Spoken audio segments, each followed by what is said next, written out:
계셔서 너무 감사합니다. 이쪽만 쳐다보고 설교할까요? 여러분들 계시는데. 자, 오늘은 이제 마가복음 이 강의 21번째인데요. 예수님의 사역이 구체화되자 예수님을 디스하는, 공격하는 사람들, 모함하고 공격하는 사람들이 늘어났습니다. 자, 그런데 흥미로운 것은 또 반대자들도 늘어났지만 예수님을 추종하고 따르는 사람들도 늘어났어요. 그러니까 팬들도 늘고 또 디스하는 사람들도 늘고. 오늘 7절을 좀 보시면 예수께서 제자들과 함께 바다로 물러가시니 갈릴리에서 큰 무리가 따르며 큰 무리가 따르며 요 줄을 꺼야 돼요. 큰 무리가 따르다. 군중들이에요. 군중들. 소수가 아니고.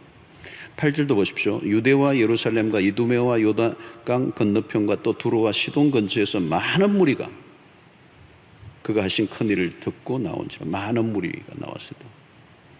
9절도 보시면 예수께서 무리가 애워싸미는 것을 피하기 위하여 무리들이 예수님을 애워싸고 있다는.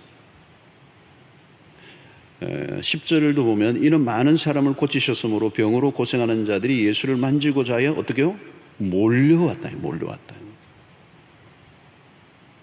그러니까 이 몰려온 사람들이 어떤 소수가 아니라는 거, 무리, 군중들입니다. 군중들.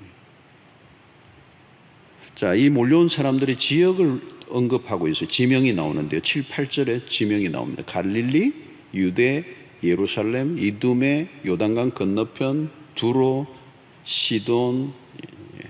자, 이 지명들 여러분 이 성경 지도를 보면요, 동서남북이에요. 갈릴리는 서쪽입니다. 유다와 예루살렘, 이두메는 남쪽이고요. 요단 건너편 동쪽이고 두로와 시돈은 북쪽입니다. 이 두로와 시돈에는 이 지방에서도 사람들이 왔다는 말은 유대인이 아닌 사람들도 왔다는 얘기입니다. 이 국경을 넘는 거죠. 상당히 먼 지역에서도 예수님에게 찾아왔다는 겁니다. 이것은 이미 예수님의 소문이 예루살렘, 갈릴리를 넘어서고 동서남북으로 다 흩어져서 국경을 넘어서는 겁니다. 요즘같이 이런 인터넷이 없는 시대인데 막 소문이 퍼지는 거예요. 근데 여러분 인터넷보다도 더 무서운 게 입소문입니다. 입소문. 자, 의료 시스템이 잘 갖춰지지 않았던 시대인데 예수님이 병을 고치고 또 귀신을 쫓아내는 이런 일들이 일어나니까 빠르게 소문이 퍼진 거죠. 자, 예수님이 가시는 곳곳마다 사람들이 몰려왔다는 거예요. 많은 사람들, 많은 무리들이. 자, 여러분 여기에서 이제 우리가 설교의 초점은 뭐냐면 예수님이 사람을 모으려고 하신 게 아니에요. 그냥 몰려든 것입니다. 그래서 오늘 저희 설교 제목이 모이는 것과 모으는 것의 차이예요. 모이는 것인가 아니면 모으는 것인가, 이게 달라요. 모으는 것은 인위적인 요소가 들어가고 비자발적인 어떤 모으는 주체가 분명하게 있는 거죠. 그런데 모이는 것은 자발적이에요. 그러니까 지금 예수님은 모으는 게 아니고 모이게 된 거죠, 사람들이. 여러분 세상에서 우리가 주로 목격하는 것은 뭐냐면 모이는 게 아니고 모으는 거예요. 그래서 어디 사람이 많이 모여드는 곳에는 뭔가 인위적인 요소가 있는 겁니다. 그게 마케팅이 있는 거고 뭐로서 에너지가 들어간 것이. 지금 예수님은 전혀 그러지 않았어요. 막 모이는 거죠. 세상에 두 종류의 리더십이 있습니다. 하나는 사람들이 저절로 따르는 것이고 또 하나는 자기가 사람을 끌어모으는 것입니다. 이제 압살롬과 다윗의 리더십의 좋은 예입니다. 다윗에게는 항상 사람들이 모여들었어요. 신기한 것은 그가 도망을 다녔는데도 사람들이 따라다녀요. 자기가 힘이 있거나 무슨 혜택을 줄 수 있는 위치에 있지 않은데도 불구하고 아둘람 굴에 숨어 있을 때도 사람들이 찾아왔어요. 그 기간이 상당한 기간이 됩니다. 쫓겨다니던 기간이 다윗에게는 굉장히 긴 세월인데 그 긴 세월 동안에도 사람들이 계속 모이는 거예요. 자, 그런데 아들 압살롬은 달랐습니다. 그런 사람들을 끌어모으려고 했죠. 왜냐하면 아버지에게 반역하기 위해서 사람이 필요한 거예요. 그리고 민심을 움직이는, 자기에게로 민심이 돌아오게 하고 수단과 방법을 이제 막 동원한 것입니다. 그래서 사람들을 선동하죠. 선동하고. 그러니까 이러면 저절로 모이는 곳이 있고 억지로 끌어모으는 곳이 있습니다. 모이는 곳은 강요가 없지만 모으는 것은 인위성이 들어가고 조작이 들어가고 선동이 들어가고, 그래서 사람이 인위적으로 어떤 자기의 목적을 가지고 사람을 끌어모으면 그건 언젠가는 흩어지게 되어 있습니다. 그런데 주님은 모으려고 민심의 촉각을 곤두세운 적이 없습니다. 군중을 동원하기 위해서 인간적인 방법을 사용한 적이 있는가? 없습니다. 그런데도 예수님 주변에는 항상 사람들이 모여드는 거죠. 어떻게 그런 일이 일어났을까요? 예수님에게는 뭔가 있는 거예요. 어트랙티브한 매력이 있는 거죠. 매력이. 뭘 끄는 힘이 있었던 거죠.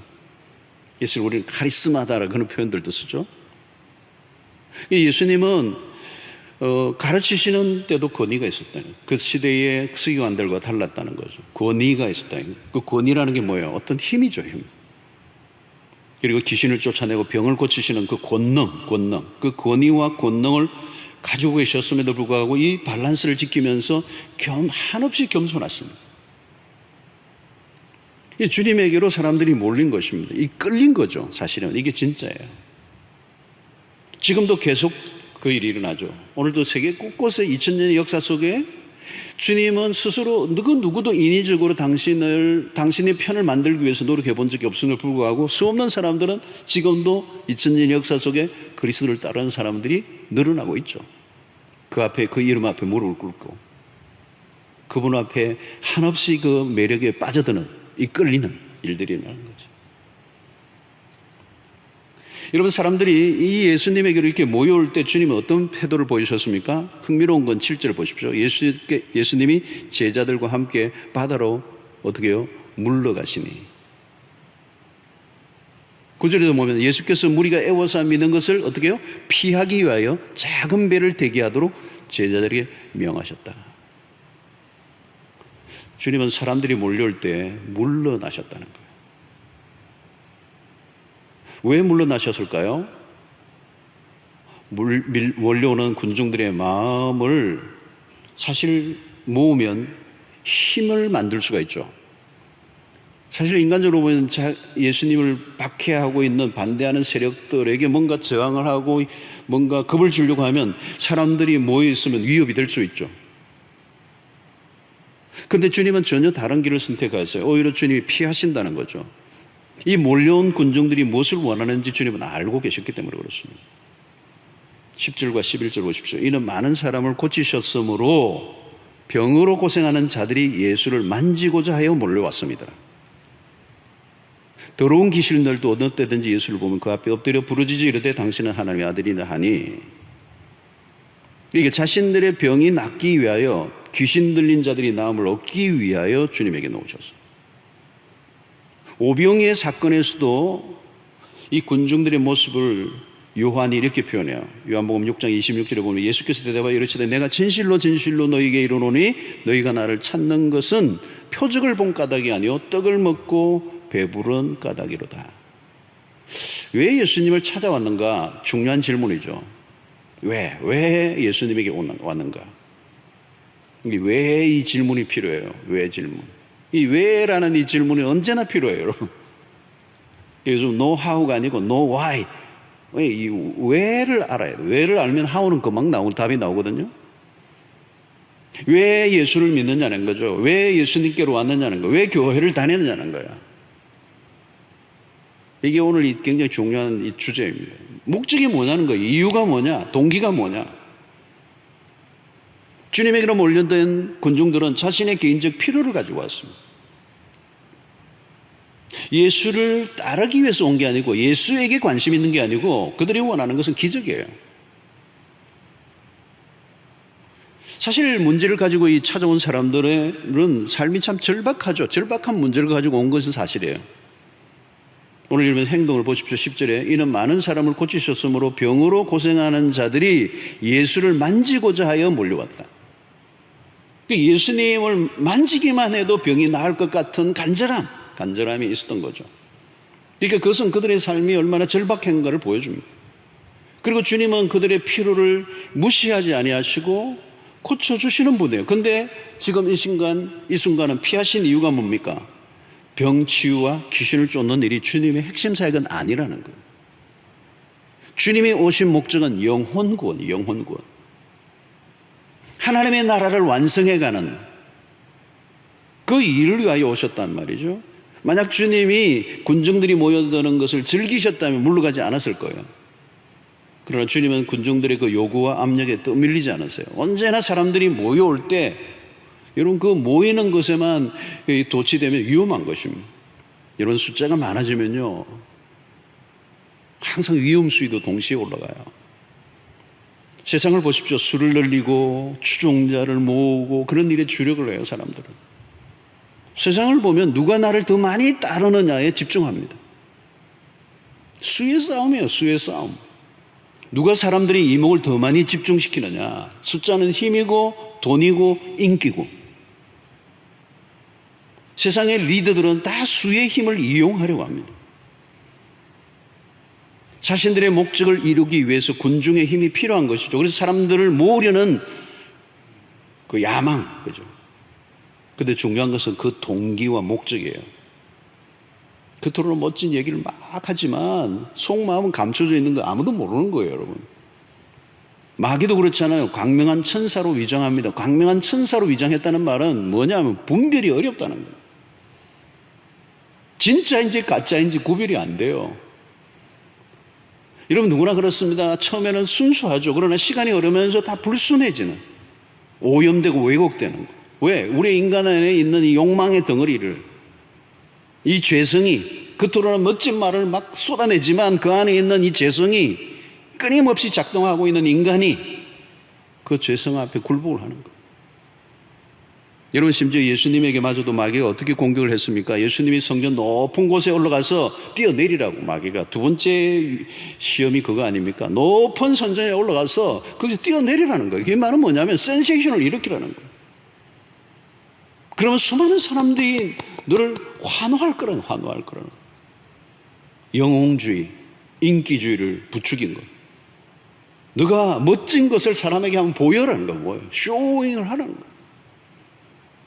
여러분 대중을 움직이는 지도자들은 멋지게 자신을 포장하려고 하는 유혹에 자주 빠져요. 그 인기주의라는 거예요. 달콤한 것이죠. 여러분 포장하고 있기 때문에 대중은 구분하기 어려워요. 속아 넘어가다가 나중에 땅을 치는 거죠. 여러분 이단 교주들도 마찬가지예요. 이단 교주를 따라갔던 사람들 마찬가지예요. 추종자들이 영락없이 속는 것입니다.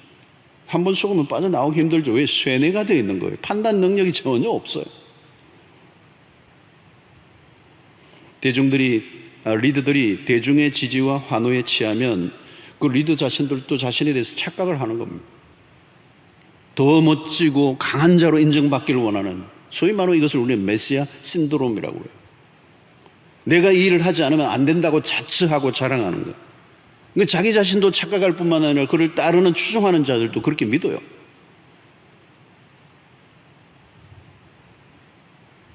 당신만이 우리의 문제를 풀어줄 유일한 구세주가 되어야 된다고 주문을 하는 거죠. 여러분 언제나 사람들이 많이 모일 때 조심해야 합니다. 교회도 마찬가지죠. 여러분 이런 큰 교회, 대형 교회 목사도 늘 위험한 경계선에 있는 겁니다. 언제나 유혹이 있어요. 여러분 설교자도 이 설교자들이 빠지기 쉬운 유혹이 있어요. 성경이 말씀하려고 하는 뜻을 전달하기보다 자신이 하고 싶은 이야기를 청동에게 설득하려고 할 때 잘못하면 그 설교는 선동으로 바뀌어요. 그것이 교회 성장주의와 맞떨어지면 이 강단이 오염되면 위험하죠. 설교자는 자기 자신의 의도보다 하나님의 의도에 집중하는, 거짓 선지자들은 하나님의 뜻보다 거짓된 메시지로 사람들의 마음을 사고 지지를 받으려고 하는 거예요. 이 목적은 자기 자신이 있는 거죠. 자기의 소리를 철저히 죽여야 하나님의 말씀을 온전히 전할 수가 있는 것이죠. 이것이 얼마나 어려운 일인지 모릅니다. 자기 가시를 하려고 하는 유혹과 싸우고 또 싸워야 합니다. 그래서 여러분, 이 강단에 설교하는 목사도 끊임없이 매 순간 설교를 하지만 싸우는 자리에 싸우는 자리. 환호하고 박수를 쳐주는 사람들이 많으면 대개는 정신을 잃어버려요. 여러분, 그런 경험 해본 적 있습니까? 막 수 없는 사람들이 막 환호하고 박수를 치고 그냥 소리를 지르고 막 손수건 흔들고 막 오빠 그러고, 그럼요, 거의 가버려요. 흥분하는 거예요.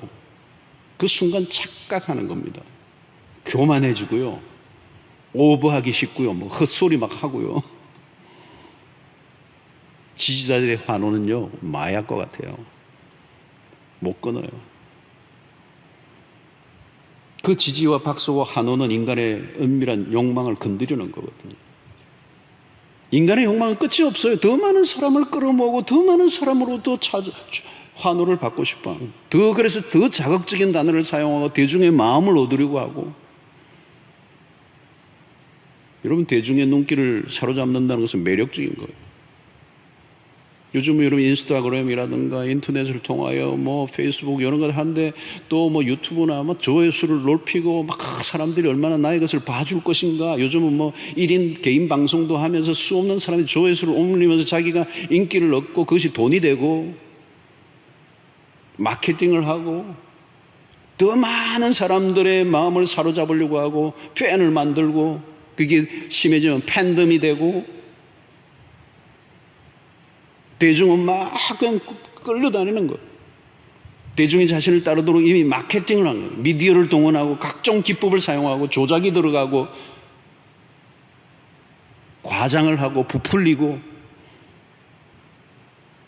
그 안에 거짓과 사기가 판을 치는 거예요. 요즘은 진짜 우리 어려운 시대를 살고 있어요, 여러분.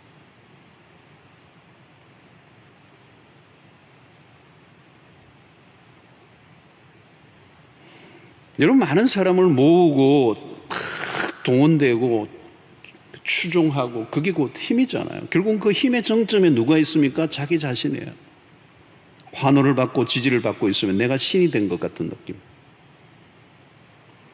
그래서 따르는 사람이 많을수록 죄성은 춤을 추는 겁니다. 더 멋지게 보이려고 하고 더 자극적이고 더 선동적인 언어를 사용하고, 자신이 얼마나 대단한 사람인가를 증명해 보이려고 하는 유혹에 빠지는 거예요.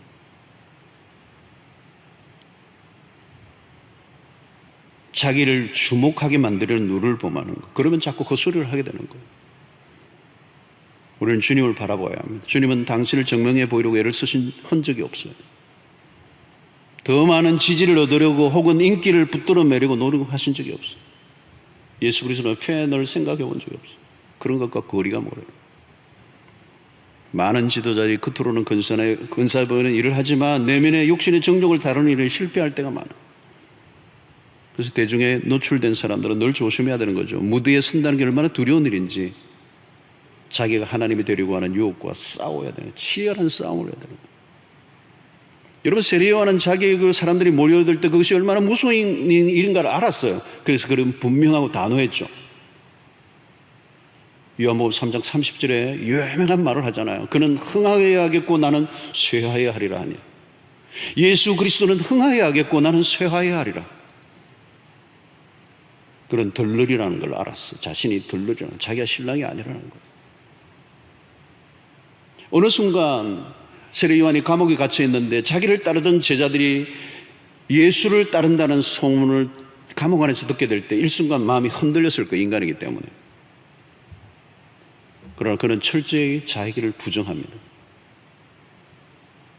여러분, 끊임없이 자기를 부정하지 않으면 쇼맨십을 하게 돼요. 쇼.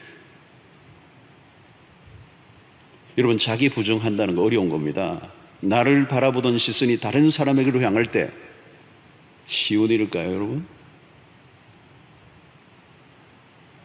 자기가 부정되는 것을 견딜 수 있는 사람은 많지 않아요.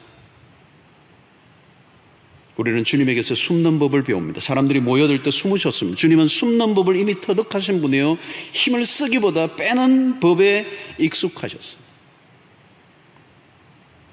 여러분 잘 알고 있는 것처럼 힘을 쓰는 것은, 힘을 주는 건 쉬워요. 그러나 힘을 빼는 건 어렵습니다. 무엇보다도 힘을 가지고 있는데 힘을 빼는 거 어렵습니다. 깊은 영성을 가지고 있지 않으면 불가능한 일이에요. 주님에게서 배워야 하는 것은 힘을 빼는 모습이에요. 돈을 상당히 가지고 있는데 힘을 주지 않는 거 쉽지 않습니다, 여러분. 돈 조금만 생겨도요, 힘 빡 줘요. 권력을 가지고 있는데 휘두르지 않는 거 어려운 일입니다. 인기를 가지고 있는데 티 안 내는 거 어려운 일이에요. 힘을 가지고 있으면 자랑하고 싶고요, 쓰고 싶고요, 얼마나 기고만장한지 몰라요. 아나무인이 되고요, 강자의 논리 빠지고요, 있는 대로 힘을 다 줘요. 주님은 당신에게로 사람이 모여들수록 힘을 빼셨습니다. 물러나셨습니다. 넘볼 수 없는 깊은 영성이죠. 주님은 당신이 가진 힘으로 사람들을 이용하려고 하지 않으셨습니다. 이용하시려고 하셨다면 얼마든지 이용할 수 있죠. 군중들은요, 예수님을 정치적인 메시아로, 경제적인 메시아가 되어줄 것을 막 요구해요.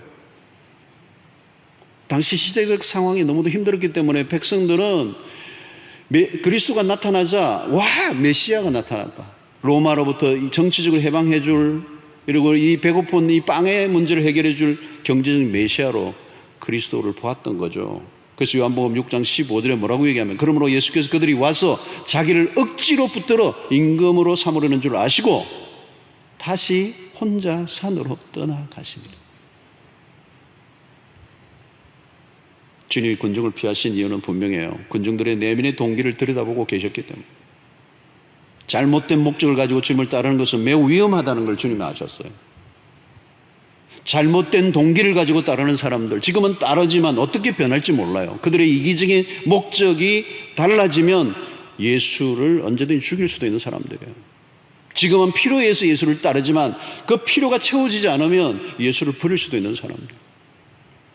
자기의 목적을 가지고 따를 때 예수를 우상으로 삼았지만 그 우상이 또 다른 우상으로 바뀔 수 있는 거죠. 그래서 예수님은 그것을 다 알고 계셨어요. 그들이 추종하는 대상을 절대화하고 우상화시키는. 여러분, 우상이 뭡니까? 허구잖아요, 허구. 내가 욕망하는 것을 거기에 투사하여 스스로 믿으려고 하는 거예요. 큰 무리가 주님을 찾아왔지만 예수는 이미 왜곡되어 있었습니다. 예수는 자신들의 욕망을 성취해 줄 수 있는 수단으로 보았던 거죠. 오늘도 보십시오. 사람들이 예수를 믿는다고 하는데요, 다 각각이에요. 진짜 성경이 말씀하는 예수인가? 내가 믿는 예수는 누구인가? 남미에 가보면 남미에 예수가 따로 있어요. 미국에 가면 미국의 예수가 따로 있고요. 흑인들 만나보면 흑인의 예수가 따로 있어. 여자분들 만나면 여성 해방운동하는 사람, 여성 해방운동하는 사람의 예수가 따로 있어. 많은 사람들은 성경이 말씀하는 예수가 아니라 자기가 원하는 예수를 만들려고 하는 거예요. 예수를 내 편이라고 굳게 믿고 싶은 거죠. 그래서 성경을 가지고 오는 거예요. 자기에게 유리하도록. 여러분, 나의 필요를 위해 예수를 찾으면 언젠가는 그 예수와 충돌을 일으킵니다. 내 생각대로 뜻대로 움직여주지 않는 예수를 찾고 있다면 언젠가는 그 예수와 결별을 해야 돼요. 여러분, 대중은 언제든지 변심을 합니다. 대중의 요구는 늘 변합니다. 군중들은 얼굴이 없어요. 군중은 얼굴이 없잖아요. 다양한 요구를 하고요. 그 안에는 각 개인의 이기심이 다 포함되어 있어요. 그 군중을 따라가면 어디로 갈지 알 수 없어요. 주님은 그걸 알고 계신 거예요. 주님을 따르던 군중들은 나중에 예수를 십자가에 못 박으러 소리를 치는 군중으로 바뀌었잖아요. 잘못된 동기로 누군가를 따르는 사람들은 위험한 거예요. 얼마나 열심히 따르느냐가 중요한 게 아니에요. 중요한 것은 동기입니다. 동기. 그래서 주님은 그들의 숫자에 그 따르는 사람들에게 흥분하지 않았어요. 그들의 동기를 간파하고 계셨던 거죠. 주님은 당신의 중심을 지키고 당신의 길을 걸어가셨습니다. 그 중심이 뭘까요? 오직 하나님의 뜻입니다. 그 뜻은 무엇이죠? 잃어버린 자를 구원하시려고 하는 거예요. 주님은 그 일을 위해 십자가의 길을 걸어가셨어요. 주님은 살기 위해서 오신 분이 아니라 죽기 위해서. 당신이 오신 목적이 무엇인지를 분명히 알고 계셨던 거죠. 그래서 마가는 마가복음의 핵심적인 구절을 10장 45절에서 우리에게 뚜렷하게 가르쳐주고 있어요. 인자가 온 것은 분명하잖아요, 여러분. 인자가 온 것은 섬김을 받으려 함이 아니라 대중을 이용하고 숫자를 이용하고 힘을 만들어서 내가 섬김을 받으려 하는 것이 아니라, 여러분, 세상의 모든 리더십은 굴림의 리더십. 그러나 나는 도리어 섬기려 하고 자기 목숨을 많은 사람의 대속물로 주려 합니다. 주님은 군중을 이용하시려고 하는 의도가 전혀 없어요. 주님은 섬기러 오셨어요. 주님은 계속 물러나시는 거죠. 자기를 잘못된 방식으로 우상화하는 그 그룹으로 또 물러나죠.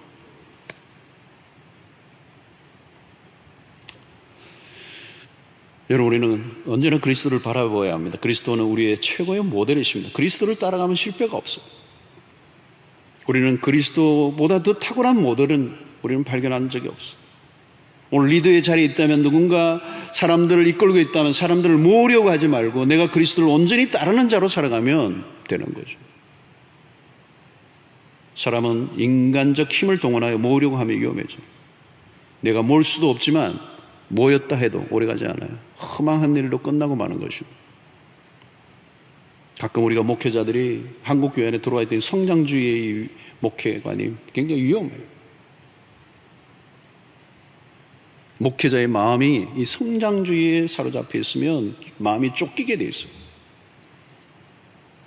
저도 요즘에 이 코로나로 교회 문이 닫고 목회의 모든 영역이 스탑이 되어 있는 상황 속에서 한국교회의 미래, 그리고 우리의 교회의 미래, 작은 교회들의 미래를 걱정하면서, 이게 아무것도 할 수 없는 이런 상황 속에서 이 교회가 어떻게 되는지,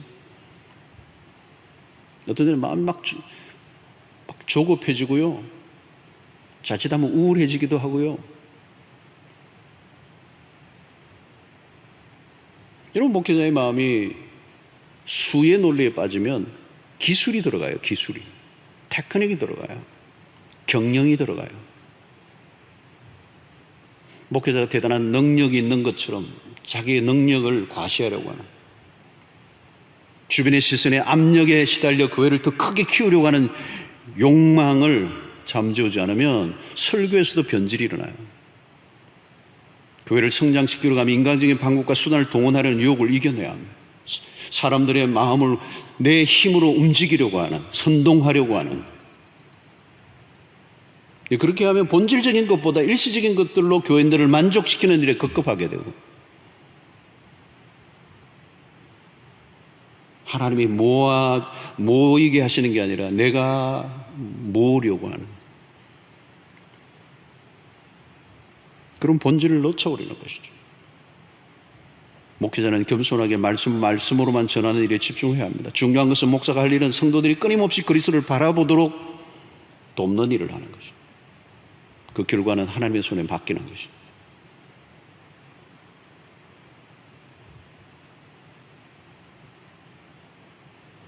오늘 12절의 마지막 부분에 예수께서 자기를 나타내지 말라고 많이 경고하시니라. 여러분, 여기 경고라는 단어, 그리고 앞에 많이라는 단어를 했어요. 여기는 시리어스하게 예수님이 아주 강한 톤으로 겉면이 아니라는 거예요. 왜냐하면 이것은 매우 중요한 문제이기 때문에. 왜 그러셨을까? 두 가지 크게. 하나는 적대적인 환경들 때문에. 아직 주님이 하실 일이 남아있는 때에 너무 많은 노출은 위험할 수 있기 때문에. 아직 때가 아니라는 거죠. 주님의 급박한 부상은 당시 종교 지도자들이나 권력자들에게는 반가운 일이 아니에요. 주님은 때를 따라 움직이셨습니다. 중요한 일이죠. 여러분, 아무리 중요한 일이라도, 해야 될 일이라도 때가 중요합니다. 지금 이때인가? 아니면 기다려야 하는? 우리 주님은 때에 민감하셨습니다. 성급한 열심은 하나님의 일을 거르칠 수가 있어요. 또 하나는 당신을 나타내지 말라고 경고하신 것에는 숨겨진 의도가 있습니다. 그리스도에 대한 소문이 급속하게 퍼지고 사람들이 한꺼번에 모여들 때 군중들은 그리스도가 누구이신지 모를 가능성이 높아요. 주님이 염두에 두신 것은 이 부분입니다. 사람들이 몰리는 곳에는 군중 심리가 작동을 해요. 군중 심리에 따라 사람들이 이리저리 몰려다니고 흩어집니다. 예수님에게 몰려왔던 그 사람들도 역시 군중 심리요. 예수를 정치적, 경제적 메시아로 추대하려고 하는 분위기도 가득했어요. 예수에 대한 오해와 착각과 거짓된 루머가 막 넘쳐났던 것이죠. 그래서 이 예수에 대한 오해가 가장 큰 문제예요. 잘못된 메시아관을 가지고 예수를 쫓았던 이들, 그냥 군중들에게 떠도는 그 풍문에 의존한 사람들, 단편적인 정보에만 의존하여 오락가락하고 있는 이 군중들. 그 주님이 당신을 나타내지 말라고 하신 것에는 주님에 대해서 잘못 알려진 것들에 대한 경계예요. 그리스도가 누구이신지 바로 알지 못하면, 그러니까 바리새인들도 그리스도가 누구인지 몰랐기 때문에 예수를 죽이려고 했던 것이고, 이 군중들도 예수가 누구인지 모르니까 따르다가 나중에 다 사라져버려요, 사람들. 주님이 당신을 나타내지 말라고 경고하신 것은 사람을 만나지 않겠다는 뜻이 아니에요. 군중들의 분위기에 휩쓸려 주님을 따르지 말라는 거예요. 누가 좋다고 그냥 따르면 안 돼요. 누가 교회 다닌다고 그냥 다니면 안 돼요. 주님은 물러나셨음에도 불구하고 조용히, 군중에 의해서가 아니라 조용히 주님을 진정으로 찾는 자를 기다리시는 분. 여러분, 여기에서는 구도자적인 태도가 중요해요. 구도자란 진지한 겁니다. 흥분하면 안 돼요. 누가 부추긴다고 따라가면 안 돼요. 진리는 수의 문제와 전혀 다른 차원입니다.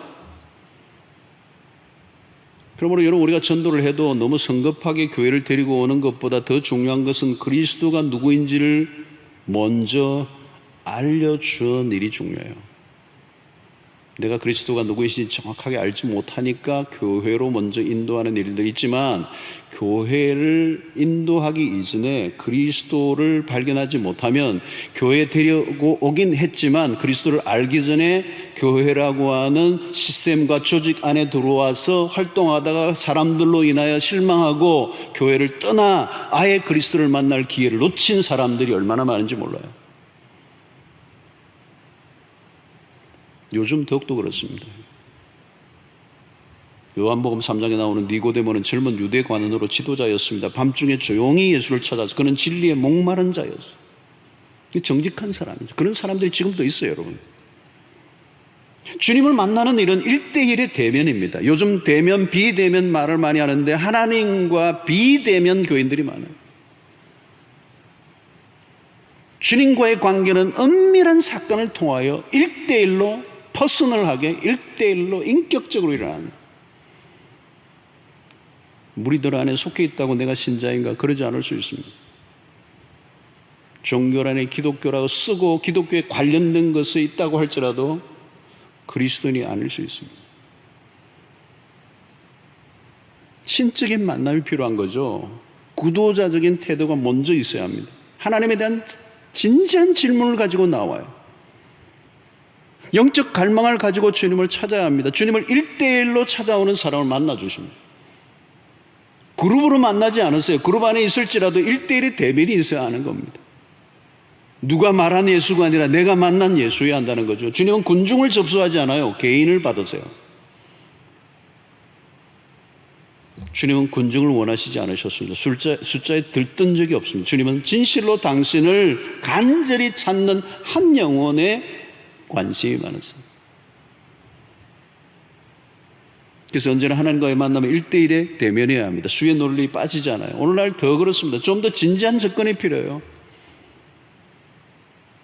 요즘 코로나 때문에 전도가 어려워졌어요.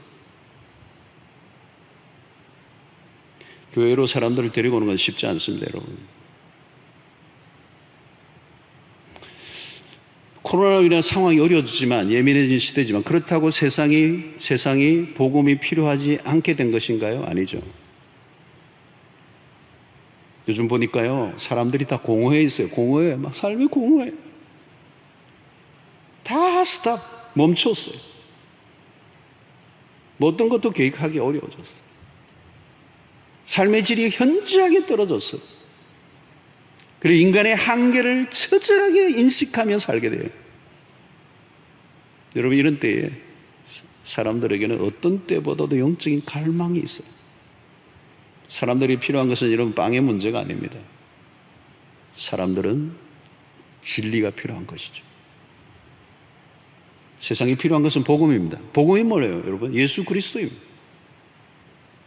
예수로 정직하게 소개해 주면 사람들은 반응하게 돼 있어요. 교회는 나중에 데려와도 돼요, 여러분. 정말 그가 예수 그리스도를 만나고 예수 그리스도가 누구신지 알게 되면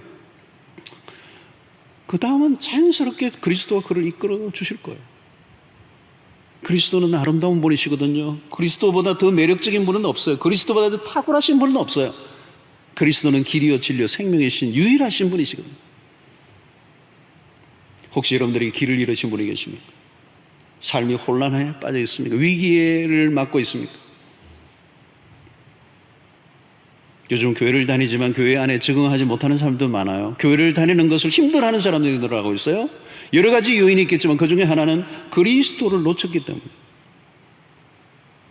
교회를 다니고 조직 안에 참여하고 사람들과의 관계를 맺고 활동을 하고 문화적인 경험을 했지만 예수 그리스도가 누구이신지 그리스도를 따르지 않고 사람을 따르는,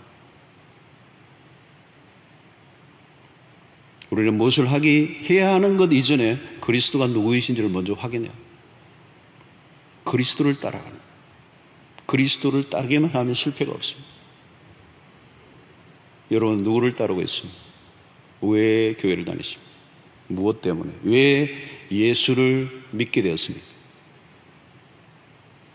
오늘 우리는 이 본문 안에서 예수님은 그 거대한 무리들이 예수님을 따라왔지만 예수님은 그들을 피하셨어요.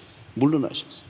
그 군중의 허구, 그들의 니들을 쫓고 예수를 찾았지만 예수 자신의 관심이 있는 게 아니라 그들의 현실의 문제 그리고 기적을 원했던 것들, 그들은 또 다른 기적과 또 다른 현실의 필요에 쫓겨 오락가락하는 군중들, 거기에 예수님은 현혹당하지 않으셨어요.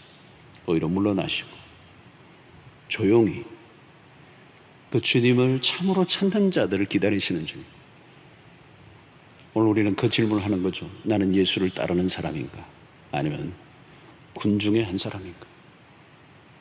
주님은 참으로 당신이 필요한 영혼을 위하여 당신의 모든 것을 바치신 분이십니다.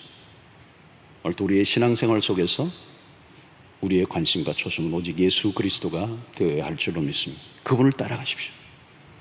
그분은 우리의 전부이십니다. 그분은 우리의 삶의 해답이 되십니다. 그분은 우리의 삶의 모든 근원이 되십니다. 그 주님을 온전히 알아가고 그분을 따라가는 신실한 그리스도의 사람들이 되시기를 주의 이름으로 축원합니다. 하나님 아버지 감사합니다. 오늘 우리에게 주신 말씀을 통하여 우리가 사람을 따르는 자가 아니라 군중의 심리와 논리에 휘둘리는 자들이 아니라 일대일로 주님과 대면하여 만나 그 주님을 만나고 주님을 따라가고 주님을 위해 살아가는 진정한 그리스도의 사람들, 그리스도의 제자들이 될 수 있도록 은혜를 베풀어 주시옵소서. 예수님의 이름으로 기도하옵나이다. 아멘.